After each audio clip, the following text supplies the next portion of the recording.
Hello students, now this is the topic the strange case of Britain.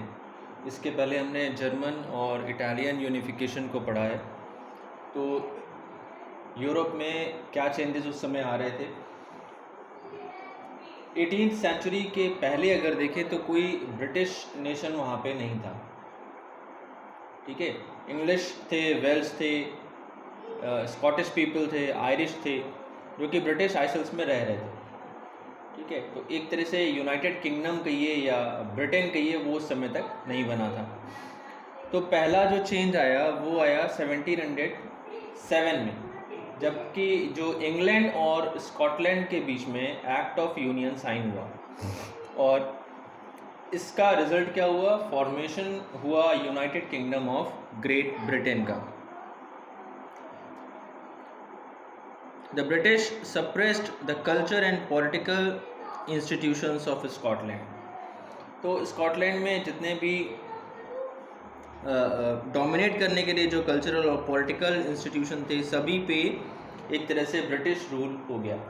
Act of union sign हुआ था, but जो Scottish people थे उन्होंने वो इसके लिए एग्री नहीं कर रहे थे, लेकिन बाय प्रेशर जो पॉलिटिकल मोटिव्स थे उसको सॉल्व करने के लिए, उसको अचीव करने के लिए कुछ स्कॉटिश पीपल ने भी इसको जो पॉलिटिशियंस थे उन्होंने इसको फेवर किया, और 1707 में ये एक्ट ऑफ यूनियन साइन हुआ। इससे United kingdom of great Britain बना। ठीक है, इंग्लैंड और स्कॉटलैंड के मर्ज होने के बाद। इन Ireland the English helped the Protestants and established their control over the Catholics, and Ireland was dominated by United Kingdom in 1801. Second जो चेंज आया वो आयरलैंड को लेके था। आयरलैंड में प्रोटेस्टेंट्स और कैथोलिक्स थे। प्रोटेस्टेंट्स शुरू से ही काफ़ी रिच थे, प्रॉस्पेरस थे और डोमिनेट करते थे। कैथोलिक्स जो ज़्यादा रिलीजियस थे वो बहुत रिच नहीं थे, और सोसाइटी में उनका जो डोमिनेंस था वो उतना ज़्यादा नहीं था। तो इस तरह से प्रोटेस्टेंट्स हमेशा से कैथोलिक्स को डोमिनेट करते थे, और इसमें उनकी हेल्प करी 1801 में फिर इंग्लिश पीपल ने।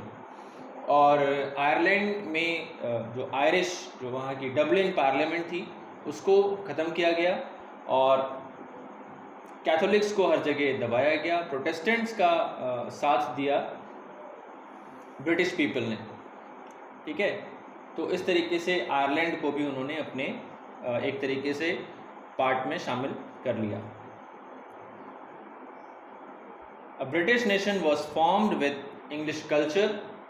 हर जगह इंग्लिश कल्चर उन्होंने स्प्रेड किया। लैंग्वेज को कॉमन लैंग्वेज एक इंग्लिश कर दिया।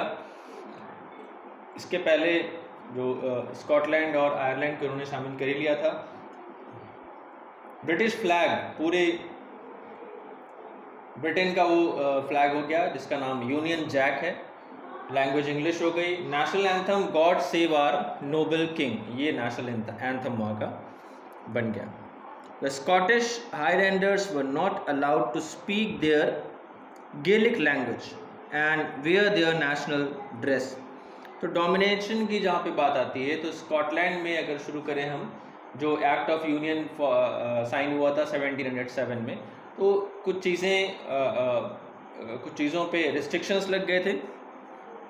जैसे जो लैंग्वेज, अपनी जो गेलिक लैंग्वेज थी वो बोल नहीं सकते थे स्कॉटिश पीपल, और नेशनल जो ड्रेस थी उसको नहीं वेयर कर सकते थे। And large number of people were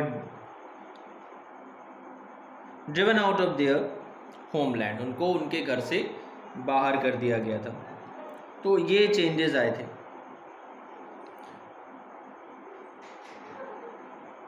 ठीक है, तो इस तरह से इंग्लिश जो पीपल थे उन्होंने स्कॉटलैंड और देन फिर आयरलैंड को मिला के ये ब्रिटेन का पूरा जो यूनिफिकेशन था वो कंप्लीट हुआ।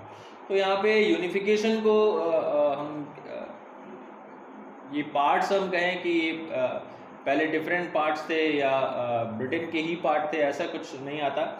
लेकिन हाँ, ये कि जो नेबरिंग जो स्टेट्स थे उनको एक तरीके से यूनाइट करके ये जो यूनिफिकेशन था, यूनाइटेड किंगडम ऑफ जो ग्रेट ब्रिटेन बना, तो इस तरीके से ये फॉर्म हुआ 1707 एंड देन 1801 में ये आपका स्कॉटलैंड और आयरलैंड को इसमें शामिल किया गया। ब्रिटिश फ्लैग यूनियन जैक बन गया हर जगह का, और फिर इस यूनाइटेड ब्रिटेन का, और नेशनल एंथम बना God save our noble king. So this was the strange case of Britain.